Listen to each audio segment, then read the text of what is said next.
الحمدللہ وحدہ والصلاۃ والسلام علی من لا نبی بعد۔ آج کا موضوع نشست کا ہماری وہ یزید کے 3 سیاہ کارنامے ہیں۔ 60 ہجری کو یہ خلیفہ بنا اور 63 یا 64 کو مر گیا۔ 3 سے 4 سال کے درمیان کا عرصہ اس کو حکومت کا ملا۔ ان 3 سالوں کا مقابلہ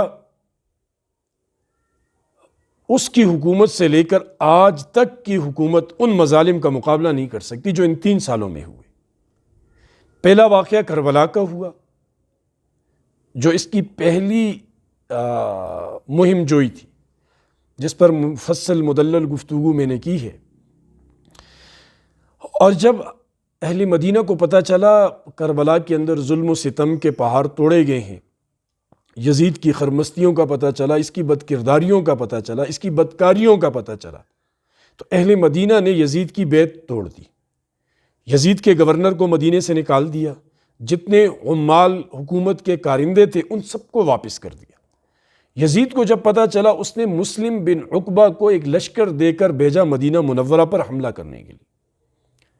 یہ وہ مسلم بن عقبہ ہے جس کو مورخین نے، تاریخ نے مسرف بن عقبہ کہا ہے، حد سے گزرنے والا، زیادتیاں کرنے والا۔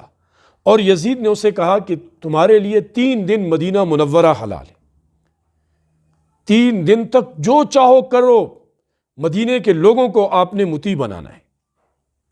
اور یہ جب آیا، اس نے اپنا لشکر لا کر جہاں پڑاؤ ڈالا اسے حرہ کہتے ہیں، اس لیے اس واقعے کو واقعہ حرہ بھی کہا جاتا ہے۔ اور 3 دن مدینہ منورہ میں جو ظلم و ستم کا بازار گرم کیا ان ظالموں نے، وہ انتہائی حیران کن ہے۔ مختصراً میں آپ کے سامنے اس کے جو اعداد و شمار رکھوں، 1700 صحابہ شہید ہوئے اس میں، 1700 صحابہ اکرام۔ حضرت ابو سعید خدری رضی اللہ عنہ کی داڑھی ایک ظالم نے پکڑی اور پوری داڑھی نوچ لی، سارے بال اس کے ہاتھ میں آ گئے۔ سعید بن المسیب رحمۃ اللہ علیہ بہت بڑے تابعی ولی تھے، وہ مسجد نبوی کے اندر ہی بند ہو گئے، چھپ گئے۔ وہ کہتے ہیں 3 دن تک مسجد نبوی میں ان ظالموں کی وجہ سے نہ اذان ہوئی نہ جماعت ہوئی۔ میں نماز ایسے پڑھتا کہ مجھے روضہ رسول سے اذان کی آواز آتی، تو میں اس طرح میں نماز پڑھتا تھا 3 دن۔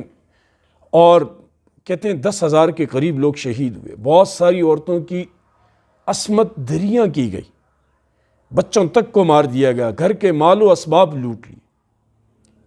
یہ اس کا دوسرا سیاہ کارنامہ تھا۔ تیسرا کارنامہ سیاہ اس کا، وہ مکہ مکرمہ پر حملہ۔ یہاں سے یہی لشکر عبداللہ بن زبیر رضی اللہ عنہ کے پیچھے مکہ مکرمہ گیا۔ عبداللہ بن زبیر رضی اللہ عنہ یہ حضرت اسماء رضی اللہ عنہا کے بیٹے تھے، حضرت ابوبکر رضی اللہ عنہ کے نواسے تھے، خود بھی صحابی تھے، ان کے والد بھی صحابی تھے، ان کی والدہ بھی صحابیہ تھیں، ان کے نانا بھی صحابی تھے، ان کی نانی بھی صحابیہ تھی، پر نانی بھی، سارا خاندان۔ اس کے پیچھے تیسری مہم جوئی کی گئی، اور یہ مسلم بن عقبہ لشکر لے کر وہاں گیا۔ حضرت عبداللہ بن زبیر نے حرم کے اندر پناہ لی، جہاں کافر بھی کسی پر حملہ نہیں کرتے، کافر بھی کسی کو وہاں تنکا اٹھا کر نہیں مارتے تھے، کوئی کنکر نہیں مارتے تھے۔ اس ظالم یزیدی لشکر نے مکہ مکرمہ میں جو ظلم کی داستان رقم کی، اس کی نظیر بھی نہیں ملتی۔ جب وہ حرم کے اندر انہوں نے پناہ لی تو منجنیق سے بڑے بڑے پتھر پھینکے گئے، آگ برسائی گئی مکہ مکرمہ پر، بیت اللہ پر، حرم پر، جس کی وجہ سے غلاف کعبہ جل گیا، بیت اللہ کی چھت گر گئی، جل گئی۔ اور بعض مورخین نے یہ لکھا ہے کہ حضرت اسماعیل علیہ السلام کی قربانی کے بدلے جو مینڈا ذبح کیا گیا تھا، اس کے سینگ تبرکاً محفوظ تھے، جو بیت اللہ کی دیوار میں لگے ہوئے تھے، وہ بھی اس حملے میں جل گئے۔ اور ابھی پتہ نہیں یہ کیا ظلم کرتے کہ قاصد آیا اور اس نے بتایا کہ یزید مر گیا ہے، یزید دنیا سے دفع ہو گیا ہے، ختم ہو گیا ہے اس کا نام و نشان۔ تو یہ لشکر یہاں سے واپس ہو۔ میں کبھی کبھی سوچتا ہوں کہ شکر ہے اللہ کا کہ یہ فتنہ جلدی دنیا سے اللہ نے رخصت کیا اسے۔ اگر یہ اور زندہ رہتا تو کیا کیا کرتا. یعنی 1 سال حضور کے خاندان کو شہید کیا، دوسرے سال مدینے کو تاراج کیا، تیسرے سال بیت اللہ شریف، حرم شریف، مکہ پر حملہ کیا.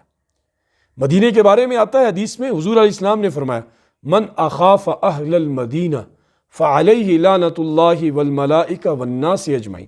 جو اہل مدینہ کو ڈرائے اس پر اللہ کی لعنت، اس پر فرشتوں کی لعنت، اس پر تمام انسانوں کی لعنت.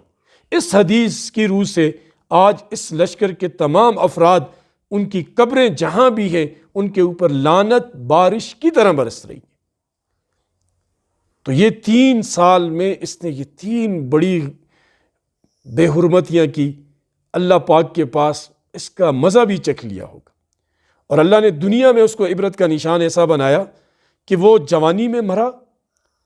آج بھی اس کی قبر شام میں دمشق میں ہے، اور جس جگہ اس کی قبر ہے اس کے اوپر لوگ کچرا کنڈی بنی، آج بھی لوگ کچرا پھینکتے. اور حسین کا روزہ چمک رہا ہے. حسین ہے اور یزید تھا. حسین رہا، یزید فنا ہو گیا. حسین سب کچھ لٹا کر بھی امر ہو گیا، اور یزید سب کچھ بچا کر بھی تباہ ہو گیا. اللہ پاک ہمیں سمجھ کی توفیق نصیب فرمائے.